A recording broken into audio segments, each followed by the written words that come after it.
E acho que estamos ao vivo. Será que estamos ao vivo, gente? Vamos lá? Será que estamos ao vivo? E agora? Tá frio ou tá calor aqui? Sei lá, né? Quando começa com essas luzes na minha cara, pode saber que eu vou ficar com calor mesmo que esteja frio aqui. Deixa eu ver aqui. Estamos ao vivo, sim! Sejam muito bem-vindos, bem-vindas e bem-vindes à live de quarta-feira. Nossa playlist Ritos de Sangue, capítulo 8, simetrias assustadoras ou simetrias temíveis, né? Hoje vamos falar sobre algumas questões em relação à causa da guerra, né? Nós estamos na segunda parte do livro, Ritos de Sangue, e hoje vamos falar sobre a questão da causa da guerra. Como é que as guerras se dão, como elas se tornam parte da humanidade, né?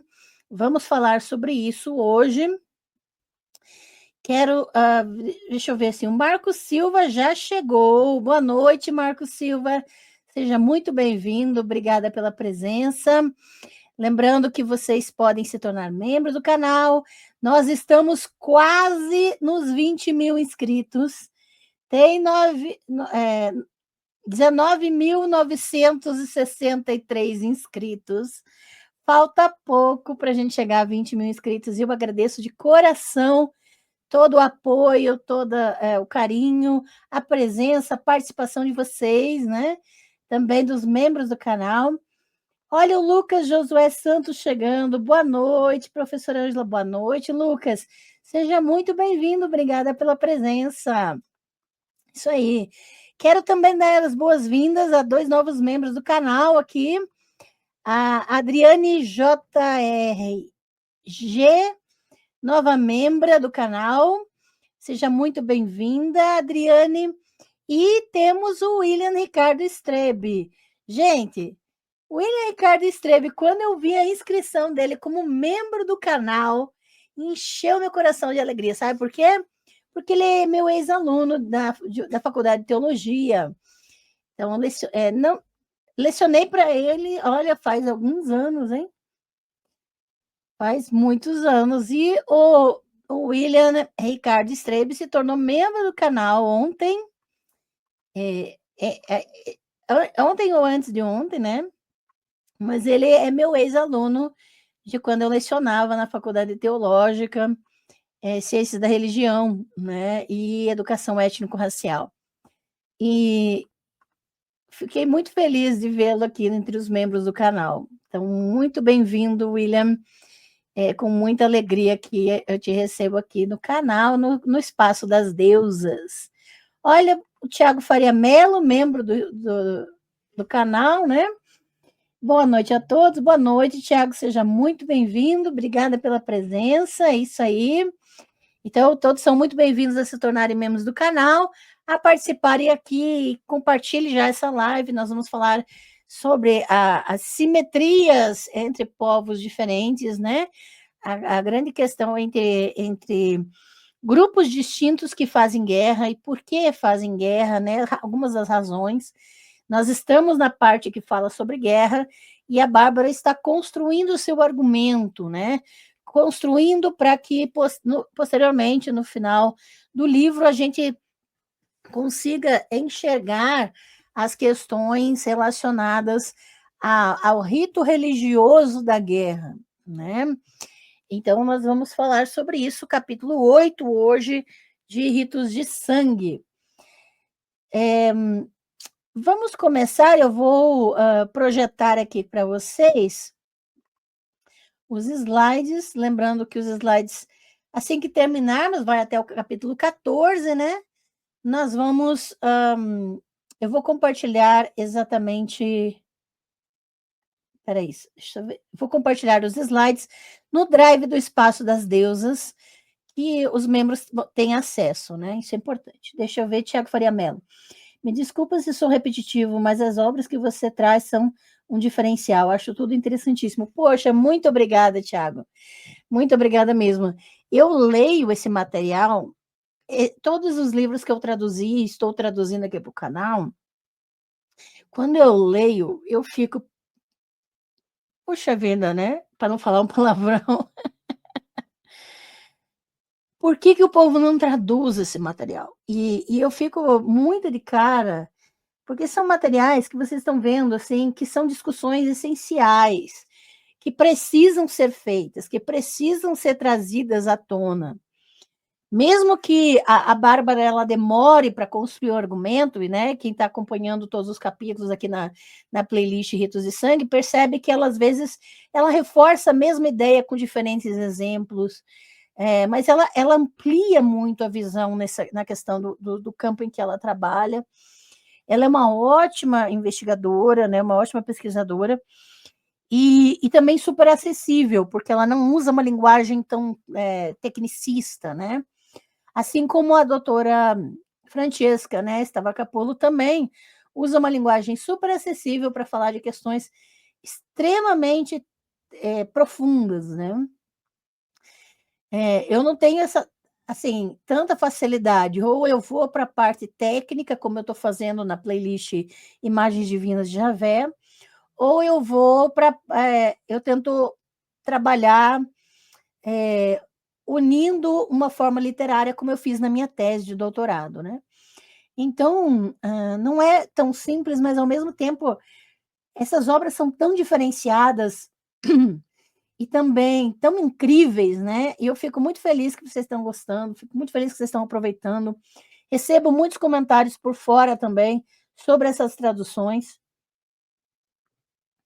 e é uma literatura que não está acessível. Lembrando que enquanto se eu estou traduzindo, é porque já me perguntaram, né, por isso que eu estou falando. É porque não tem em português mesmo, tá, gente? Então é para acessibilizar o conteúdo, tá?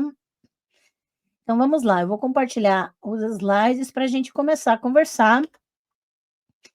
Especialmente nessa live, nesse capítulo, eu introduzi um trecho de uma outra discussão, porque vocês também percebem que, eu não só traduzo, mas eu discuto termos, eu questiono algumas coisas, e nesse capítulo especial eu trouxe um trecho de um outro material, pus nos slides inclusive com as referências devidas no final, para discutir uns termos que ela usa, né, e vou falar sobre isso também especificamente aqui na live. Então vamos falar da guerra em simetrias assustadoras. E tem um provérbio no início desse capítulo que diz o seguinte: "Não é maravilhoso para um homem, tendo nascido homem, morrer nas mãos de outro homem e depois, com sua aljava e arco ao seu lado, deitar no chão como um cadáver?" Esse é um provérbio mongol da época de Gengis Khan. Gengis Khan, né, aqui tem uma ilustração dele feita com tinta e cor sobre seda, que se encontra no Museu do Palácio Nacional, em Taipei, no Taiwan.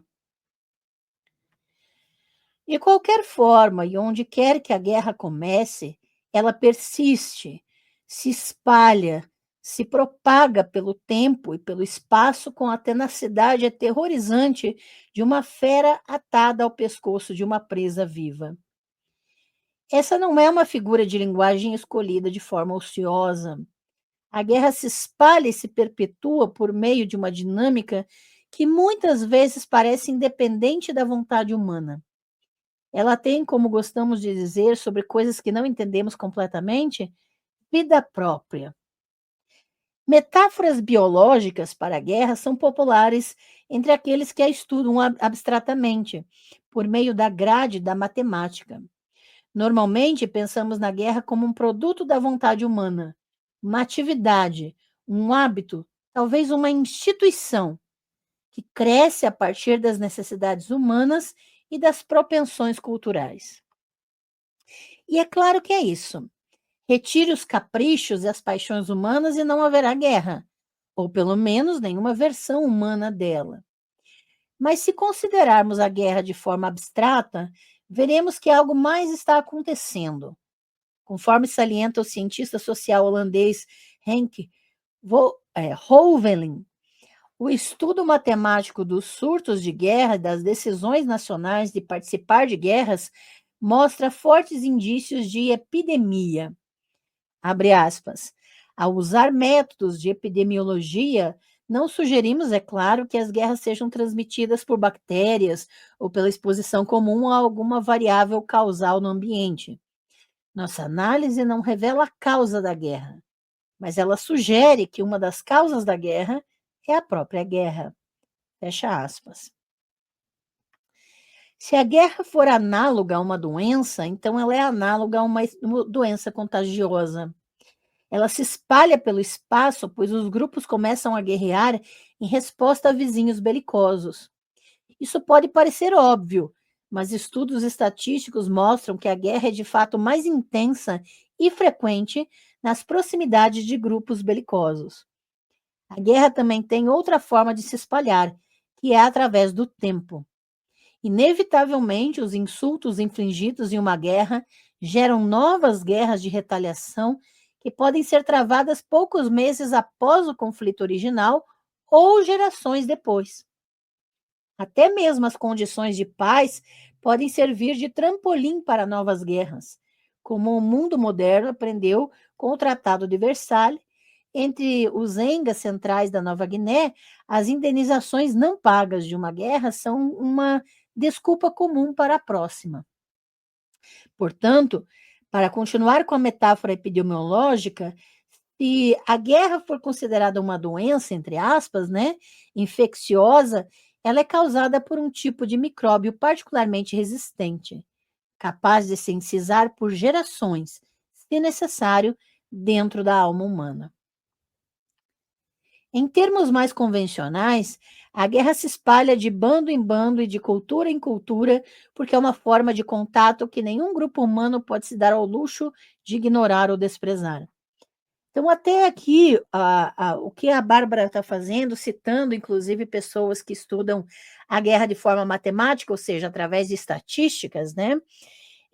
Comparando a guerra a uma doença, veja, isso é uma metáfora, tá, gente?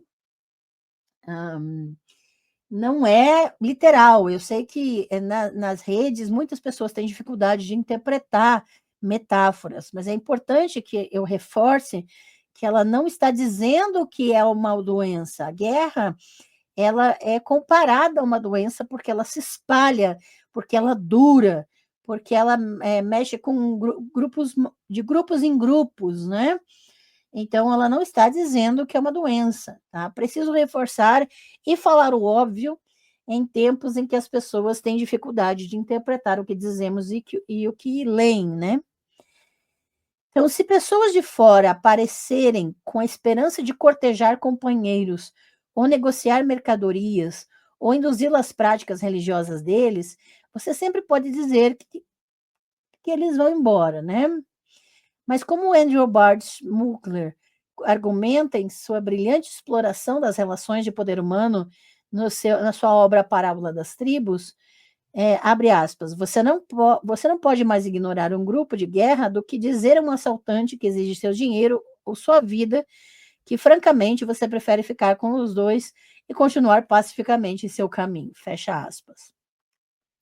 Se a outra tribo abriga um corpo de agressores, a sua também deve abrigar, ou será vítima daqueles que pensarem em agressividade primeiro. Não são necessários instintos bélicos, impulsos gananciosos ou necessidades materiais para explicar por que a guerra, uma vez adotada por alguns, deve necessariamente ser adotada por todos. Basicamente porque um grupo é perigoso, os demais precisam se armar, é isso que ela está, a lógica do que ela está dizendo agora, para se proteger desse perigo, né?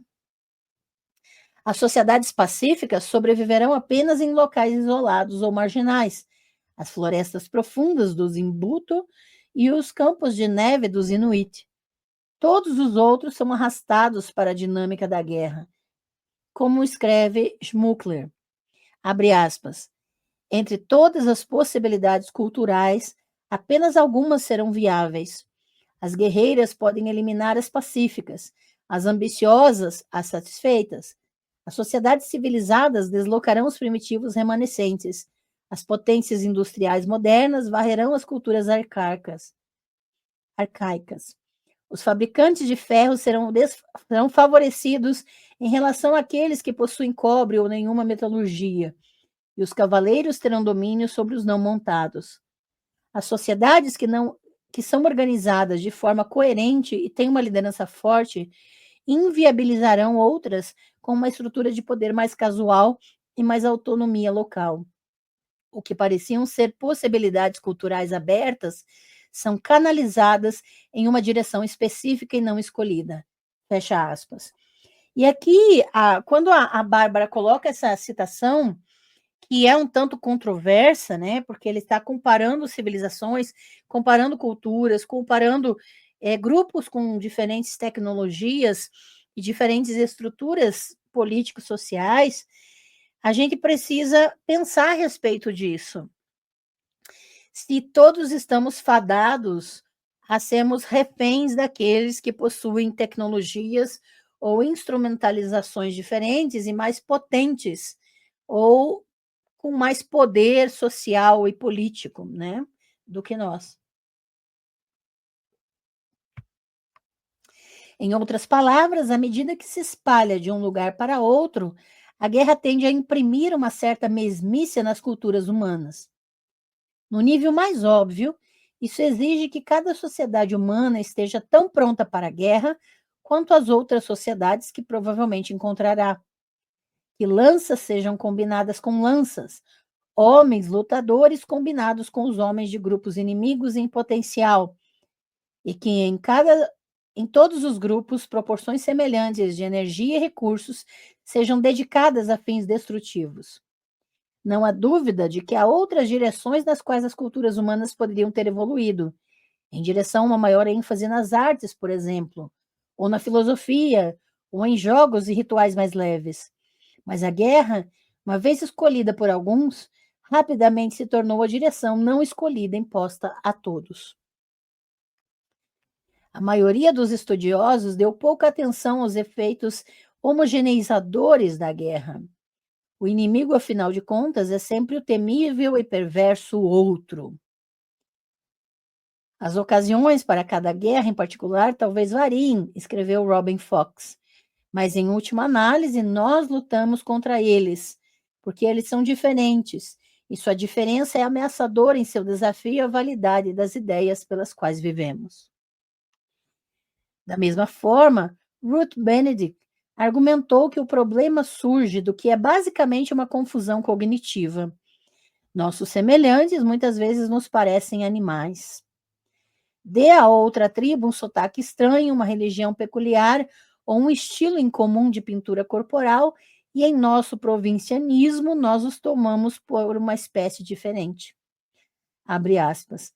Nas sociedades primitivas, escreveu ela, os seres humanos são apenas a pequena tribo de cada um. Os demais são não humanos como os animais. Matar animais é, obviamente, aclamado, e os bípedes não humanos da tribo vizinha são igualmente objetos de caça. A morte deles comprova a minha força, assim como uma caçada bem-sucedida de um leão. Fecha aspas.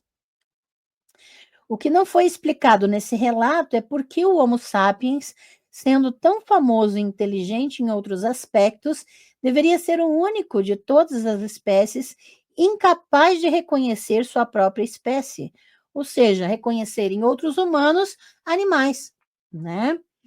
De fato, há razões para acreditar que diversas culturas foram capazes de interagir pacificamente por muitos milhares de anos, o que significa que elas também foram capazes de reconhecer uma outra como humana.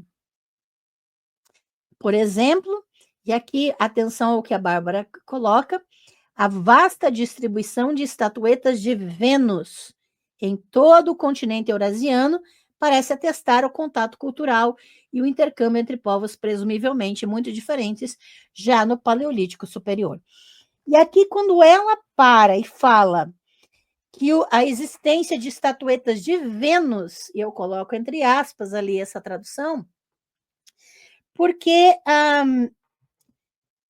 É problemático você denominar estatuetas paleolíticas de Vênus, tá? E aqui eu insiro uma reflexão de um material tirado da Chu, que vai trabalhar exatamente a problemática que ela está levantando. E olha como é um paradoxo. Para dizer que por milhares de anos as pessoas se tratavam como iguais, e um exemplo disso são essas estatuetas, na verdade, usar essa nomenclatura é realmente tratar como se fosse a mesma coisa, quando elas são diversas e não a mesma coisa. Tá? Então, é paradoxal ela usar esse argumento. E eu vou mostrar por quê.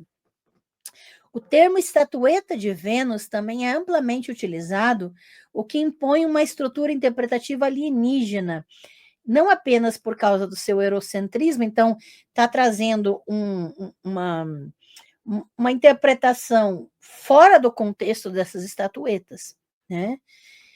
Não somente pelo eurocentrismo, mas porque projeta uma presunção estreita de objeto sexual na iconografia que possui uma gama muito mais ampla de significados e usos cerimoniais. Alguns vão dizer assim, mas Vênus era uma deusa, então o que há errado de chamar de Vênus essas estatuetas do Paleolítico, por exemplo? Poucas pessoas sabem que o nome em si se origina da descrição sarcástica do Marquês de Vibray de uma pequena estatueta paleolítica encontrada em 1864 em sua propriedade, Longir-Bassé, em Dordogne. A aristocrata com educação clássica a chamou de Vênus impudica, né?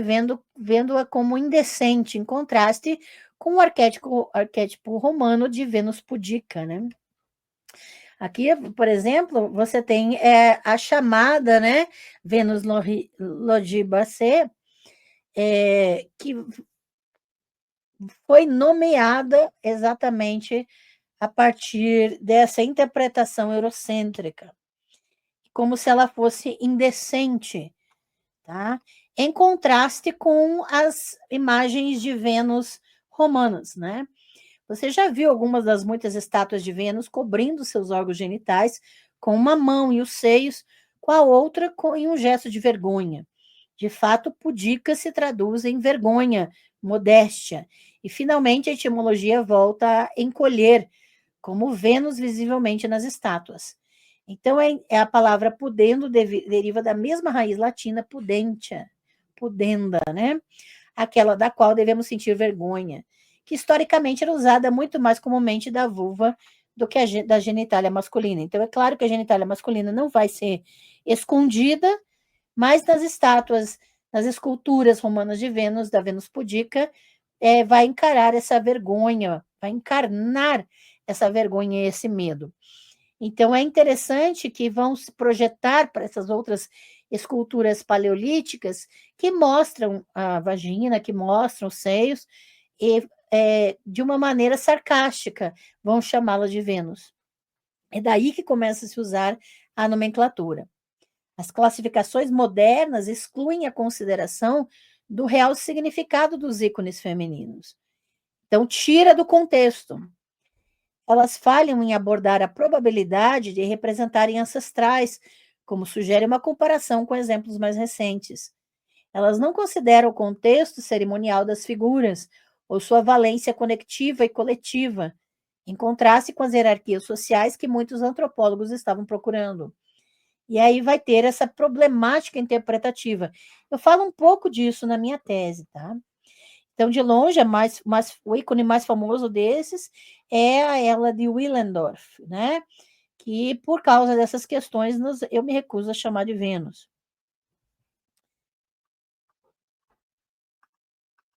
As suposições patriarcais na análise processual lançaram uma longa sombra sobre as interpretações dos ícones antigos. Elas nunca tentam abordar a existência de matrículas indígenas, muito menos a importância dos ancestrais matrilineares nessas sociedades, tanto na cerimônia quanto na iconografia. Em vez disso, a nomenclatura predominante impõe uma lente que é, ao mesmo tempo, patriarcalizante e eurocêntrica.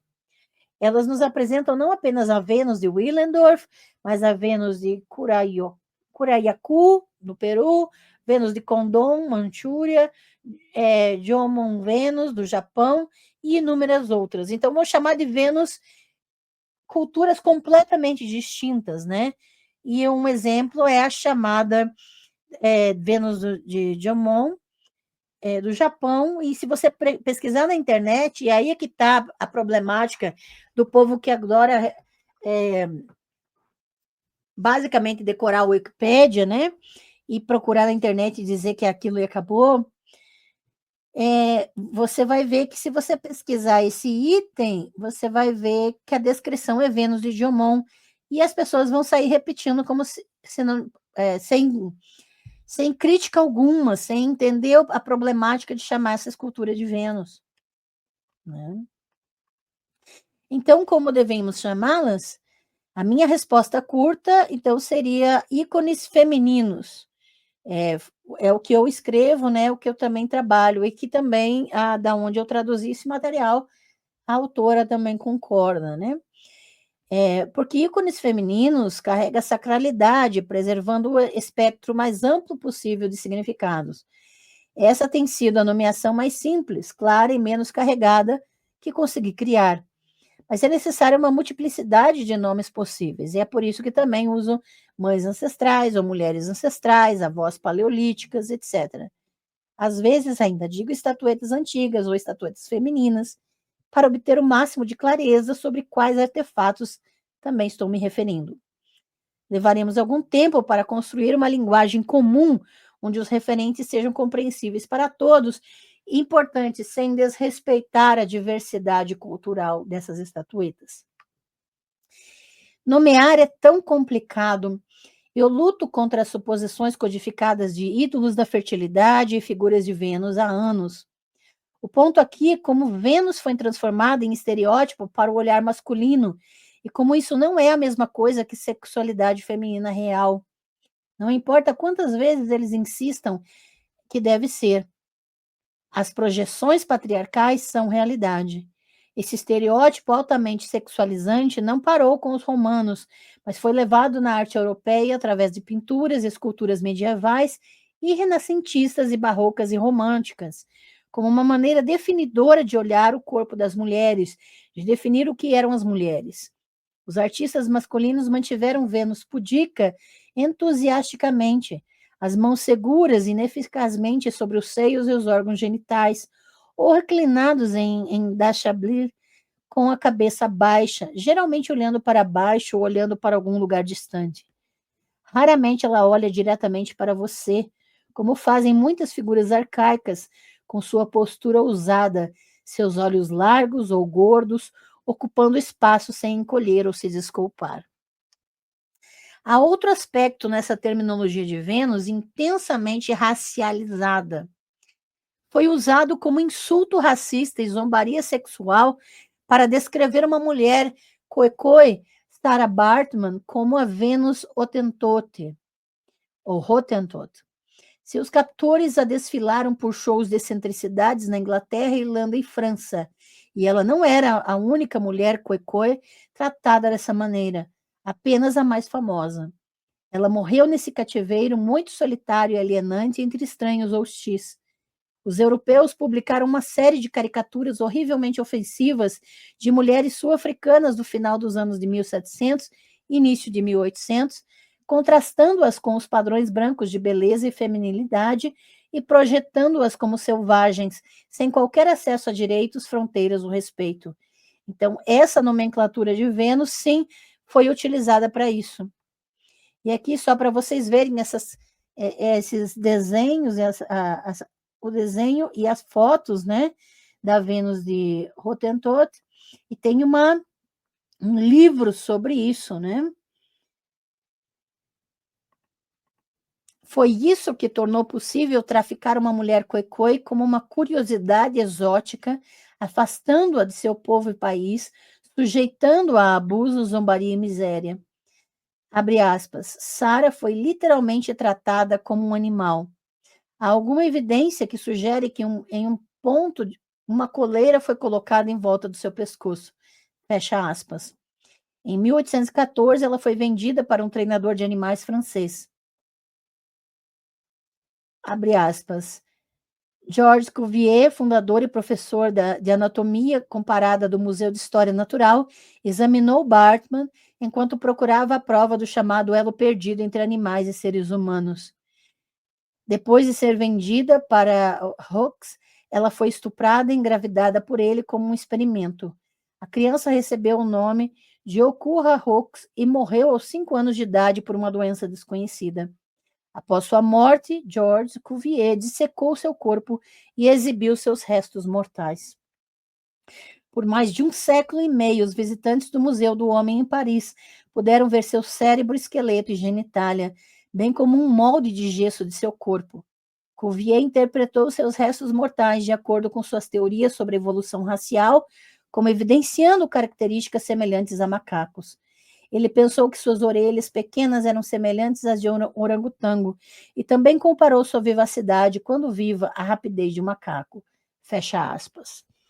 E veja como isso que eu trouxe para acrescentar o material da Bárbara, falando da problemática de chamar as estatuetas de Vênus por serem gordas, por terem a sua genitália à mostra.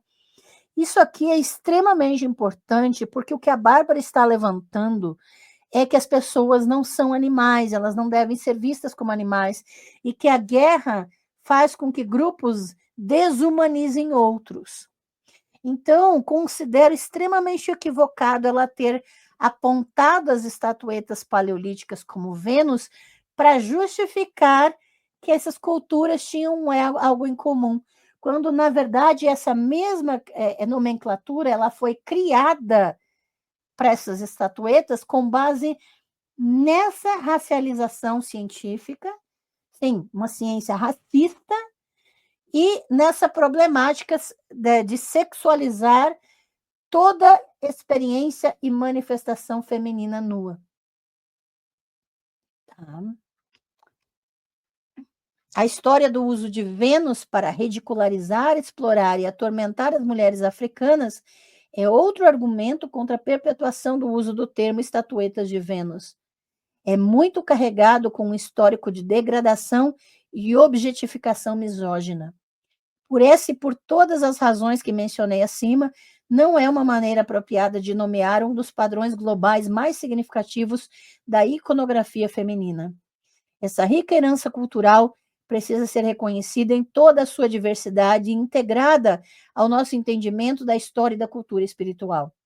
Esses ícones de uma era muito mais antiga representam o oposto dessa mentalidade de um olhar masculino patriarcal. Eles são independentes e potentes, tendo crescido fora de uma realidade cultural completamente diferente. Ok? E aí, voltamos ao texto da Bárbara. Após ela ter feito essa infeliz menção às estatuetas paleolíticas como Vênus, ela continua. No Neolítico, mercadorias como a obsidiana estavam sendo comercializadas por milhares de quilômetros no Mediterrâneo e no Sudoeste Asiático. Novamente, presumivelmente, entre pessoas que reconheciam umas às outras como seres humanos. Só uma observação para quem quiser saber, essa pesquisa sobre a problemática do uso do termo Vênus, eu coloquei nas referências bibliográficas o link do meu site, né, angelanatel.wordpress.com, e que eu traduzi um artigo intitulado Elas Não São Figuras de Vênus. Se você procurar com esse título, Elas Não São Figuras de Vênus, Angela Natel, vocês vão achar o trabalho todo traduzido, ou para os membros do canal, depois aqui nas referências bibliográficas tem um link para vocês irem direto para esse artigo. Deixa eu só ver se mais alguém chegou para a gente continuar, né? André Lima, boa noite, pessoal. Boa noite, André, seja muito bem-vindo. Isabel Cristina Guerra Spacovo, boa noite de Recife, beijo para o pessoal de Recife, boa noite, querida.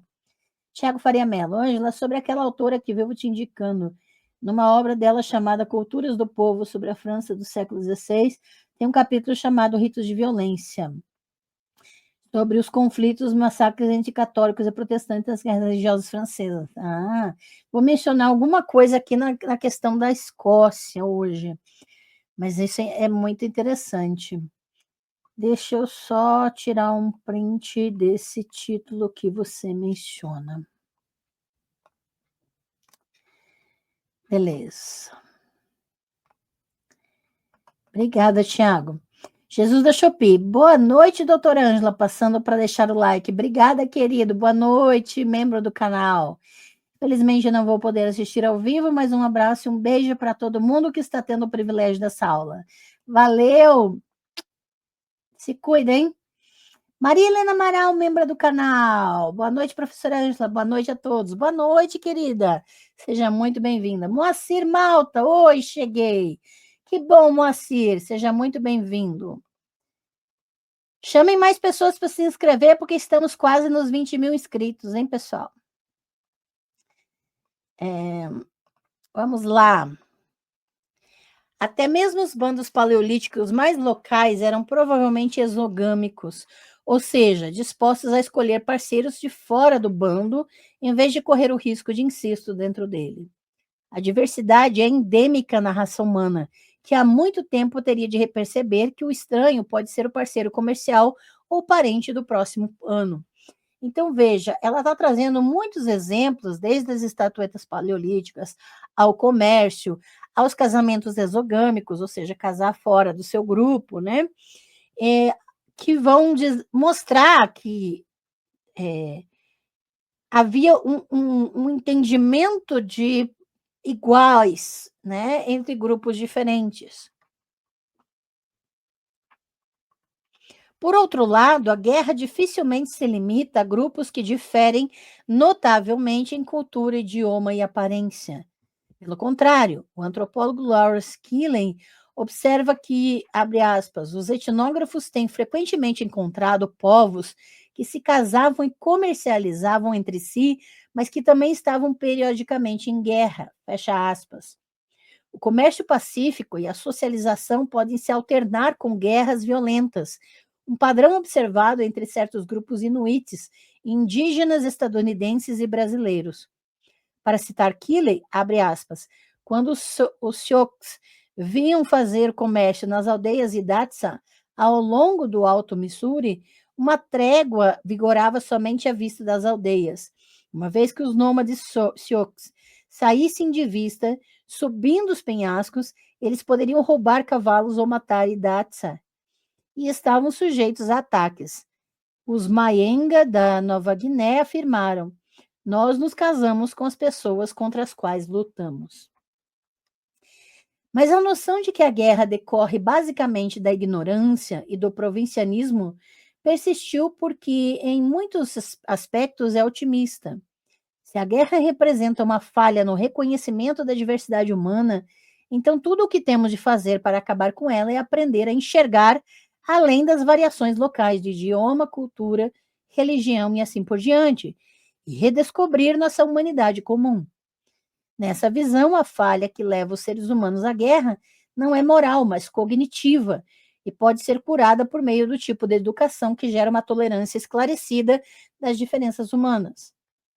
Agora, do ponto de vista de qualquer lado específico, em qualquer guerra específica, o inimigo pode ser de fato visto como um outro repulsivamente diferente.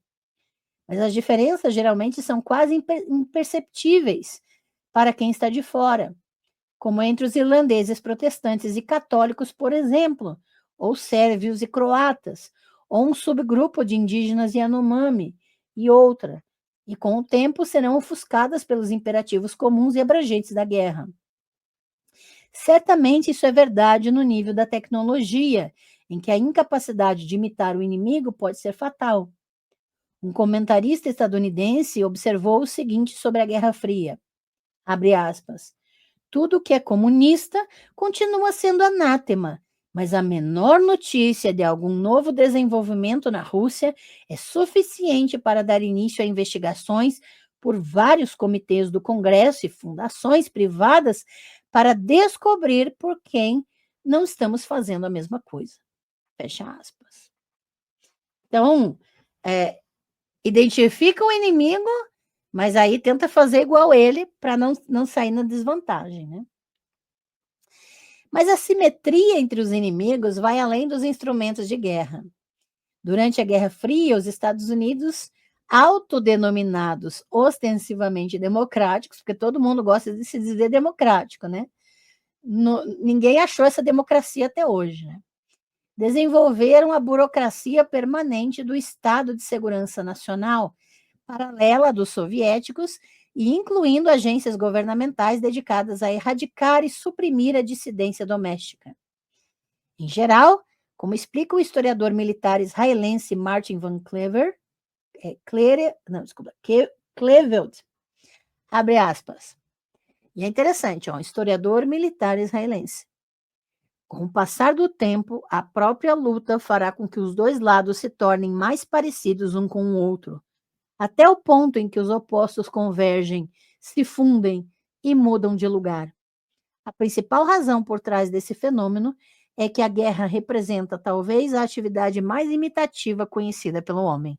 Fecha aspas.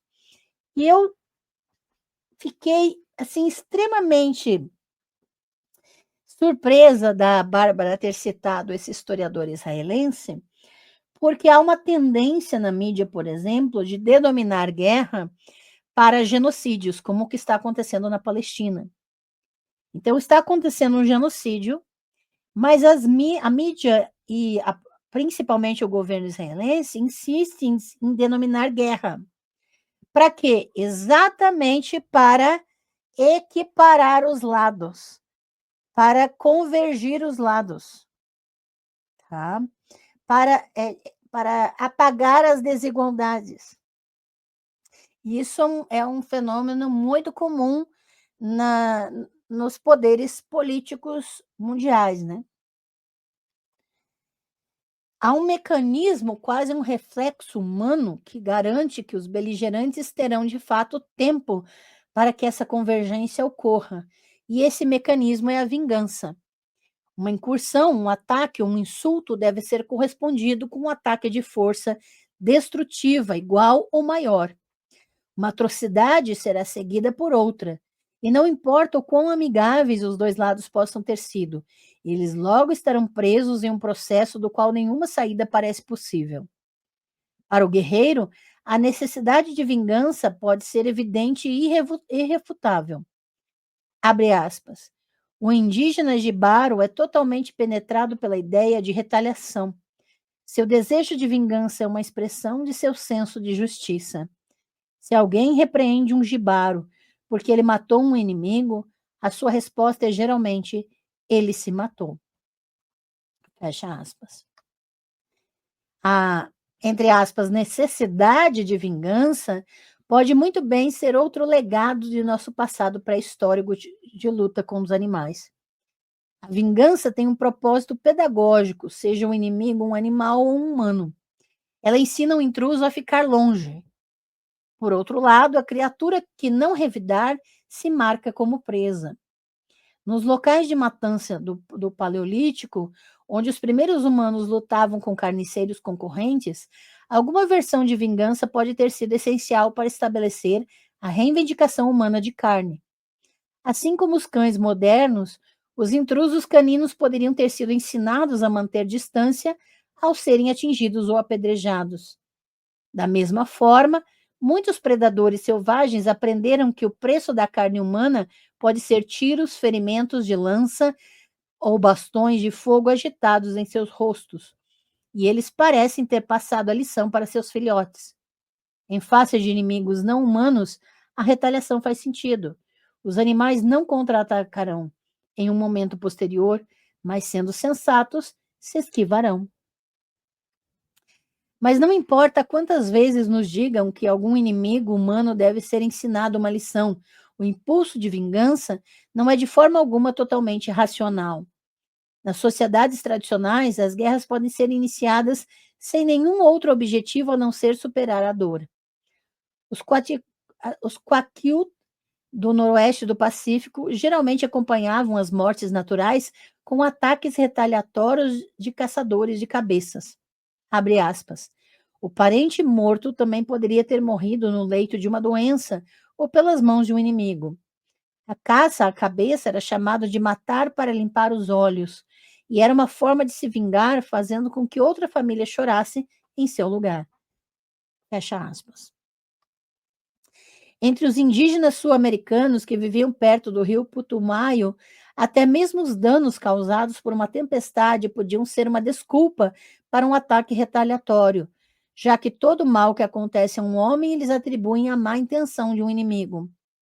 Da mesma forma, os Mianmin da Nova Guiné não tinham o conceito de morte natural, de modo que todas as mortes de adultos eram vistas como atos políticos realizados pelo inimigo. Toda morte, portanto, era um insulto que tinha de ser vingado com uma guerra. Abre aspas.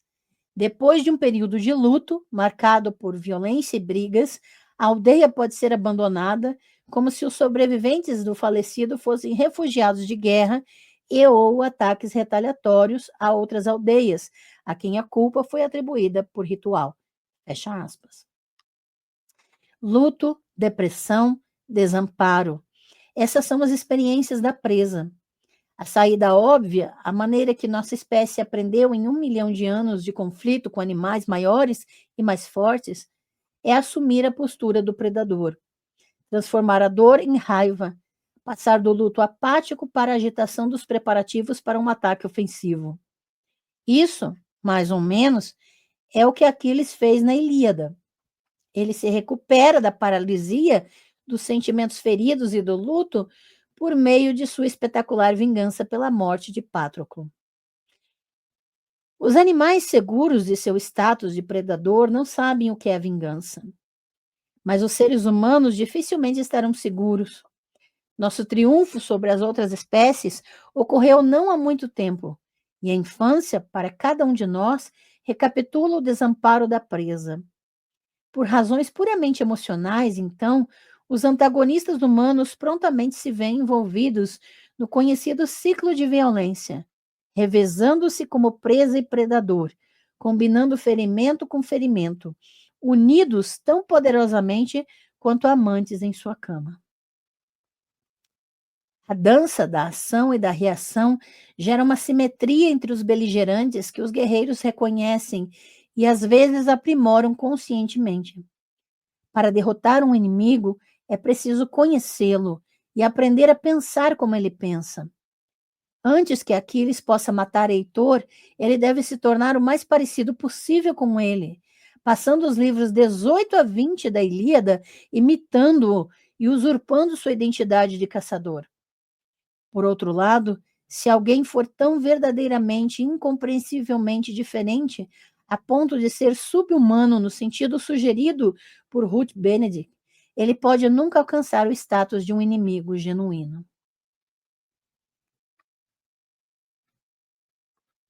Os aristocratas europeus do século XIX recusavam-se a duelar com seus considerados inferiores sociais, e os europeus nem sempre se preocupavam em dignificar suas campanhas contra os povos indígenas com a palavra guerra. Eles não chamavam de guerra porque não consideravam os indígenas oponentes iguais a eles. Os confrontos dos britânicos contra os franceses ou dos franceses contra os prussianos eram guerras lembradas com nomes e datas definidos, mas, com algumas exceções, como as guerras Zulu, suas incursões ferozmente resistidas contra os africanos e asiáticos tendem a ser agrupadas indiscriminadamente sob frases sem sangue, como expansão imperialista. E é interessante, não deixa de ser expansão imperialista, mas o fato de que em inúmeros eventos africanos e asiáticos resistiram firmemente a esses ataques é simplesmente apagado da história, como se eles não fossem, de fato, inimigos à altura. No nível do indivíduo, a simetria da guerra pode até ser expressa como um tipo de amor. Por definição, os inimigos odeiam uns aos outros, mas entre inimigos habituais e bem combinados, pode surgir um sentimento totalmente diferente. Às vezes, esse amor é reservado para os troféus criados a partir dos corpos de inimigos mortos, suas cabeças encolhidas ou escalpos. Abre aspas. O couro cabeludo de um inimigo era de grande importância para os guerreiros Cocopa. Ele trazia o objeto consigo e logo se retirava para um lugar isolado de outras pessoas, onde passava várias noites e dias em comunhão com o couro cabeludo. Durante esse tempo, o objeto conversava com ele, especialmente à noite, dizendo-lhe como ser um grande guerreiro e dando-lhe poderes especiais. Fecha aspas. Ou o inimigo morto pode ser incorporado pela tribo de seu assassino, como uma espécie de parente honorário. A prática de dar a uma criança o nome de um inimigo particularmente valente já foi muito difundida, desde a Nova Guiné até as planícies estadunidenses. O nome de nascimento de Gengis Khan, por exemplo, era Temujin, tirado de um inimigo tribal que seu pai havia vencido e capturado. Então, o pai de Gengis Khan, ele venceu um inimigo, capturou um inimigo e depois deu o nome desse inimigo para o seu filho, né? E eu recomendo, eu tenho um livro aqui interessante que vai falar de Gengis Khan e a formação do mundo moderno, né? Um livro bem interessante sobre as questões da guerra, sobre questões do entendimento do que é a pessoa, do seu papel na sociedade e de como eles se estruturam em questões de guerra e batalhas, né? Deixa eu só ver aqui. Angeli Neves, ASMR, boa noite, querida, seja muito bem-vinda. Membra do canal, nova membra do canal, muito obrigada. Eu quero solicitar que você envie agora um e-mail para mim, porque todos os membros que não fizeram isso ainda precisam fazer, tá? Estou colocando na tela aqui o meu endereço de e-mail, eetown@gmail.com. Manda agora um e-mail para mim com seu nome completo e endereço dos correios. Todos os membros têm direito a receber um pacote de materiais, de mimos, né?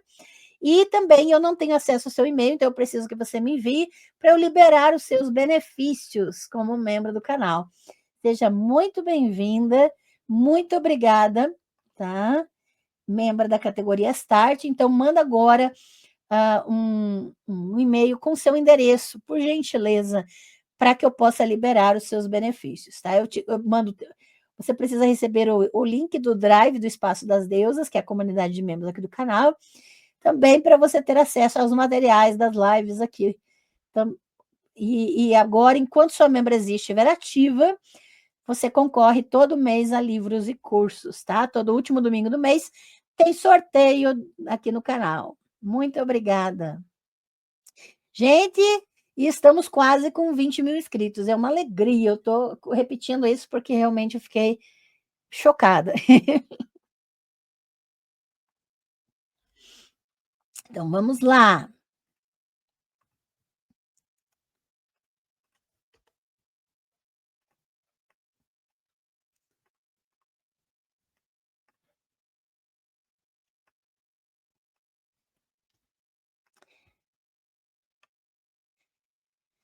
Houve, em alguns casos, ocasiões rituais para a expressão cara a cara de amor entre combatentes inimigos.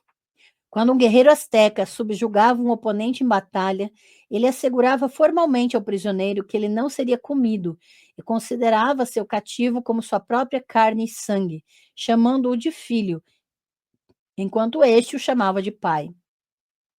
Ou considere o que Richard Barber, historiador da cavalaria medieval europeia, chamou de o curioso costume de lutar em minas. Os sitiantes de uma fortaleza geralmente cavavam minas sob os muros da fortaleza. Os sitiados cavavam contraminas em ordem para sair e assediar os sitiantes. Se uma mina encontrasse uma contramina, poderia ocorrer uma luta, conduzida à luz de tochas e de acordo com as regras do torneio. O curioso é que, pelo simples fato de participarem desse combate subterrâneo, os cavaleiros inimigos eram transformados em irmãos de armas, o que significava que sua inimizade pessoal era dissolvida e que eles estavam doravante ligados um ao outro de tal forma que cada um ficará ao lado do outro até a morte, se necessário. A simetria forjada pela guerra ecoa simetrias peculiares frequentemente encontradas em ritos de sacrifício. No ritual asteca, a vítima do sacrifício às vezes era vestida para se passar pelo deus ou deusa que era o destinatário pretendido do sacrifício. Então, agora ela está comparando, olha que interessante que a Bárbara faz. Ela compara agora essas simetrias da guerra às simetrias religiosas, de ritos religiosos. No imaginário cristão, que reflete tradições anteriores, Jesus é tanto o cordeiro sacrificial quanto, por meio do mistério da Trindade, a divindade a quem o cordeiro é oferecido. Então, é como se essa mesma entidade estivesse dos dois lados. É uma simetria também.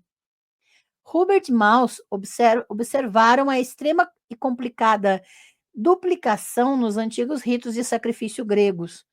O grande festival dórico de Carneia, por exemplo, celebrado em homenagem a Apolo Carneius, foi supostamente instituído para espiar o assassinato sacrificial do adivinho Carnos, que é o próprio Apolo Carneius. Essas simetrias podem refletir a experiência primordial da humanidade de ser tanto presa quanto predador, uma experiência fielmente recriada em cada batalha. A guerra, portanto, não é simplesmente um confronto de outros, possibilitado por um ignorante horror à diferença. O guerreiro olha para o inimigo e vê homens que são, em aspectos cruciais, reconhecidamente como ele. Eles também são guerreiros. E quaisquer que sejam as diferenças que possam ter, quaisquer que sejam as razões de longa data para o ódio, eles compartilham os princípios básicos do espírito guerreiro. O respeito pela coragem, a disposição de ficar ao lado de seus companheiros, não importa o que aconteça, uma ousada indiferença pela morte. Mesmo quando divididos pela raça e por vastas diferenças culturais, os inimigos podem se admirar mutuamente por sua conduta como guerreiros. Para os cruzados europeus medievais, por exemplo, o inimigo não era a priori um objeto de ódio. E aqui, claro que há divergências, mas isso aqui é uma das questões, tá? Não representa todos os cruzados ou todas as situações, mas aqui existe sim essa questão de que determinados grupos viam o sarraceno como forte, corajoso e feroz, e sempre vencido no final. E ele era o adversário ideal na imaginação do guerreiro medieval, por causa de sua coragem. De forma mais ambivalente, daí vai ter todo o imaginário, né? A estereotipação do árabe, coisas assim. De forma mais ambivalente, um coronel britânico escreveu sobre os assantes da África Ocidental que ele havia ajudado a derrotar. Abre aspas. Era impossível não admirar a bravura desses selvagens. Fecha aspas. Veja a linguagem que ele usa, dizendo admirar, claro, por causa da questão do combate, por aquilo que ele admira, mas sem deixar de designá-los selvagens. De certa forma, os guerreiros de todo o mundo constituem uma tribo para si mesmos, transcendendo todas as outras tribos e nações. Certamente, e especialmente em nossa época, as culturas em guerra têm procurado ampliar suas diferenças por motivos propagandísticos. Veja a demonização dos hunos, japoneses e Guks, contra os quais os estadunidenses lutaram.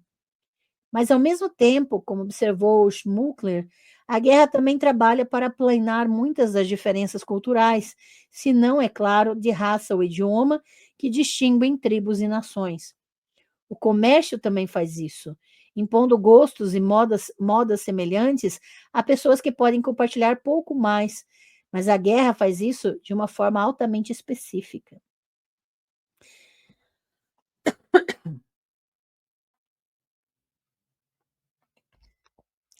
Por um lado, a concentração das armas e do prestígio da guerra nas mãos dos homens reforça a supremacia masculina, que é, por si só, uma característica quase universal das sociedades humanas. Certos padrões comuns de relações de gênero foram observados, por exemplo, entre sociedades guerreiras e de horticultura de pequena escala, seja na bacia amazônica, na Nova Guiné ou em partes da África. Nessas sociedades, as mulheres são valorizadas principalmente como prêmios de guerra ou como posses prestigiosas concedidas aos guerreiros vitoriosos, e têm pouca ou nenhuma voz na tomada de decisões do grupo. Como observa o antropólogo William DeVale, abre aspas, a guerra primitiva faz parte de uma síndrome que também inclui o infanticídio feminino, a poligenia e as alianças matrimoniais. A ocorrência quase universal dessa síndrome nas culturas primitivas, além de seu importante papel ecológico, levou à conclusão de que a síndrome constitui a estrutura básica ou modelo da organização social primitiva. Fecha aspas. Claro que a linguagem antropológica, principalmente em determinada época, vai ser no sentido de denominar primitivo sociedades que não tinham determinadas tecnologias, tá? Agora, só para explicar, né? A poligamia diz respeito à multiplicidade de parceiros dentro de uma estrutura de casamento. A poliginia, ela é específica de em relação a muitas mulheres, tá? A poliandria é referente a vários homens, tá? A poliginia é um elemento específico, então a poligamia é o termo amplo, o termo guarda-chuva, é ter várias cônjuges, independente do gênero. Então, poliginia é o termo específico para um homem com várias mulheres, tá? Só para explicar. Além disso, a própria manutenção dos guerreiros impõe certas disciplinas e formas de organização. As armas devem ser fabricadas, às vezes a partir de matérias-primas coletadas em locais distantes, e os guerreiros em potencial devem ser instruídos sobre seu uso.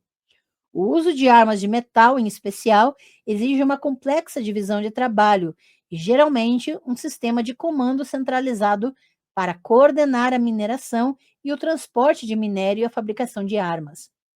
No mundo antigo, os imperativos da fabricação de armas e de manutenção dos guerreiros geralmente acompanhavam o despotismo e a formação de estados dinásticos altamente centralizados. Mas nem sempre.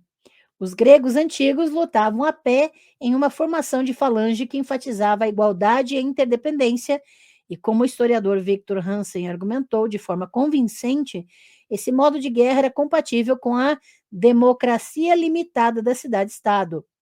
Só uma observação, quando se fala de democracia grega, nós estamos falando de um governo para cidadãos somente, tá?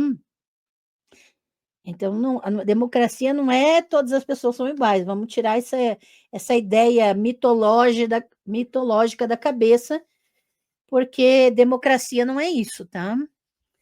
O povo só usa esse termo hoje de forma completamente equivocada, e o que se entende por democracia hoje não existe, tá? Na prática, não existe. Democracia, nos termos gregos, diga-se de passagem, tá? Então, é importante a gente entender. Em geral, argumentou o sociólogo do início do século XX, Stanislaw Andrzejewski, o militarismo tem uma influência decisiva sobre as formas de organização política, mas o fato de favorecer a chamada democracia ou despotismo depende do modo específico de guerra praticado. Então, a forma de guerra vai determinar o espectro político. Tá? Portanto, não há um padrão cultural único estampado pela guerra em todas as sociedades humanas, em todos os lugares e em todos os momentos. Podemos dizer, no entanto, que tecnologias e estilos de guerra semelhantes impõem demandas semelhantes às culturas humanas, e que essas demandas tendem a impor uma espécie de mesmice em áreas de esforço social aparentemente distantes dos negócios da guerra. Então, essa mesmice, né? Ou seja, ambos os lados têm que ter um padrão, é o que ela vai chamar dessas simetrias, tá? Ao contrário de Marx, não são apenas os meios de produção que moldam as sociedades humanas, mas também os meios de destruição. E durante grande parte da história humana, os meios de destruição favoreceram as sociedades governadas por guerreiros próprios. E eu achei esse final dela fantástico, porque está na hora já de a gente começar a trabalhar a realidade dentro dos nossos próprios termos, né? E aí nós temos as referências bibliográficas desse capítulo 8, né, especificamente, que ela vai trabalhar, e que traduzir, assim, com uma satisfação, apesar dos termos, né. E só para vocês saberem, meu site, né, angelanatel.wordpress.com, ah, tem o artigo que eu traduzi chamado Elas Não São Figuras de Vênus, tá? Se você colocar esse título no Google, Elas Não São Figuras de Vênus, e colocar o meu nome, você vai achar o artigo todo traduzido, que é um artigo de autoria da Max Dachu, Arquivos de Histórias Suprimidas, e aqui eu coloco, inclusive, o texto dela, né, que ela publicou no Facebook dela, e que traduzi para o meu site, tá bem? Com os devidos créditos. Lembrando que o próximo capítulo desse livro aqui, o capítulo 9, que nós vamos falar sobre a elite guerreira, vai ser no dia 11 de junho, às 19 horas, tá? E a próxima live, semana que vem, vai ser dia 4 de junho, 19 horas. Vamos para mais uma live da nossa playlist, As Imagens Divinas de Javé. Estamos falando sobre cognição, sobre linguística cognitiva, psicologia da religião, e vamos falar sobre os agentes divinos de Javé, o mensageiro e o Shem. O mensageiro, né, Malach, que muitos traduzem por anjo, mas não é anjo necessariamente, e a gente vai falar sobre isso. E o Shem, que em hebraico significa nome. A gente vai ver especificamente a ideia de um mensageiro de Javé e o nome de Javé como agente divino, tá?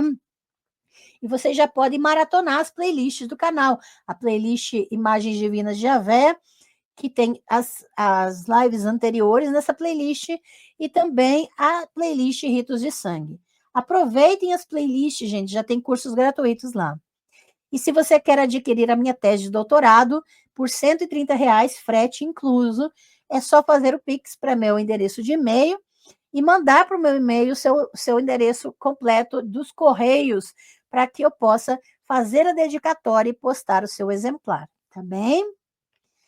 E até julho dá tempo de você se inscrever para hebraico e grego bíblicos. Nós vamos com aulas até julho, 15 horas de hebraico bíblico, 15 horas de grego bíblico. Você pode adquirir os dois ou um só separadamente. Então, é R$ 200 cada, tá? E você tem um curso completo de introdução à língua e já pode começar a ler e traduzir. Essa semana tivemos uma aula muito gostosa de hebraico ontem, né? Nas terças estamos tendo hebraico, e no grego, às quintas, você não é obrigado a estar presente nas aulas ao vivo, tudo é gravado para que você tenha seu tempo de aprendizado. E foi muito legal, porque os alunos já começaram a perceber problemas de tradução, e é muito, assim, gratificante que mais pessoas tenham autonomia para lerem os textos na língua em que eles foram escritos. Isso é maravilhoso. Muito bem. Comentários, dúvidas relacionadas à live? Juliana Rosmaninho, boa noite. Deixe meu like e meu agradecimento. Aprendo demais do seu canal. Volto depois para assistir. Um abraço. Beijo, Juliana, membra do canal, querida. Tiago Faria Mello. Acho que você curtiu tanto quanto eu, né? Excelente esse final. Tamo junto, Thiago. Quando eu fui traduzir, eu vibrei no final. Com certeza, ela é muito boa. parar de tratar o trabalho de autores clássicos como cânon religioso. Vamos além, né? Por favor, já está na hora. E olha, a Sueli Feliziane até... Deixa eu terminar com a frase dela, gente. Acho que você viu, né, Tiago, que eu repostei dois prints dela. Deixa eu pegar aqui. Eu printei.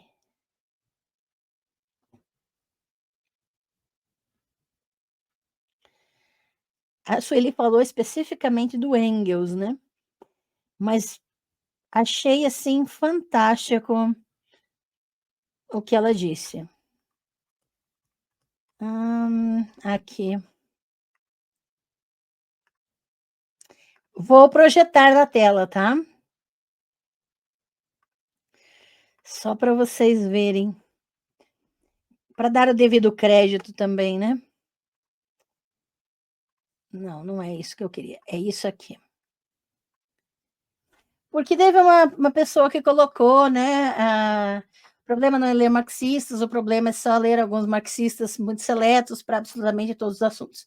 Aí a Sueli, brilhantemente, comenta: não leiam Engels mesmo. Ele não tem estudo ou aprofundamento em gênero. Ele tira as conclusões do cu. Nem é sobre marxismo especificamente, mas é o que algumas coisas não se explicam só por relações de classe. Simples assim. E daí ela vai complementar aqui. Porque Engels falou que a família começa com a reificação das mulheres pela herança. Engels sabe porra nenhuma de gênero ou de parentesco. Manda ele ficar lá no quadrado dele com o namorado Marx dele. Eu adorei essa. E é real, gente. A gente tem que... deixa eu só ver uma coisa. Eu acho que a frase que eu pulei aqui...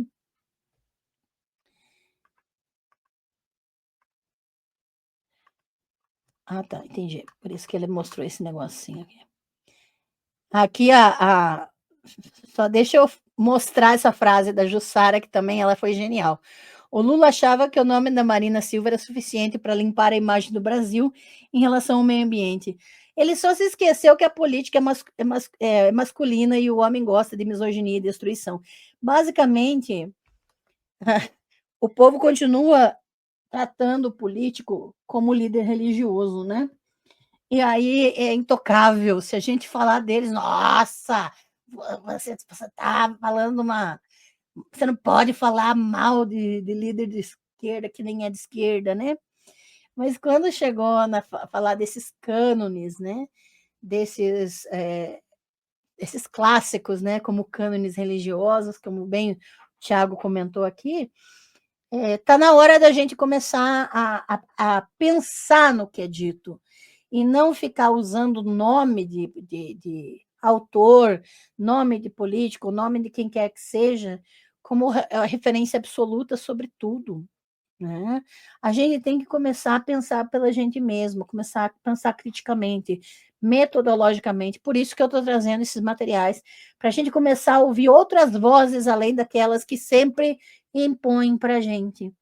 E essa questão de ir além, Tiago, está mais do que na hora, com certeza. Eu agradeço demais a participação de vocês, os comentários de vocês. Se puderem, se inscrevam, né, nas questões e vejam já as lives já agendadas que estão na aba de vídeos ao vivo aqui do canal para se programarem, tá bem? Porque a partir de agosto vai voltar a ter 2 lives por semana, porque eu vou dar aula de grego e hebraico até julho, tá bem? E vamos trazer mais gente para esse canal, para a gente poder produzir, trazer mais pessoas. E vamos torcer pela saúde da Sueli, também, não só pela saúde, mas também pela estrutura dela. Ela está precisando urgente de um lugar para morar, está com uma estrutura bem delicada ali, vulnerável, tá? Então, apoiem a Bibliopreta. Se quiserem fazer um Pix, suelifeliz@gmail.com é o Pix da Sueli. Mandem mensagem de apoio para ela. E é por isso que a gente teve que adiar várias vezes a nossa live da tradução do livro Monstros de Deus. E eu quero que vocês compreendam que é um momento extremamente difícil para ela, tá? E ninguém tem que pedir satisfação para ela da vida dela, porque não está sendo nada fácil, beleza?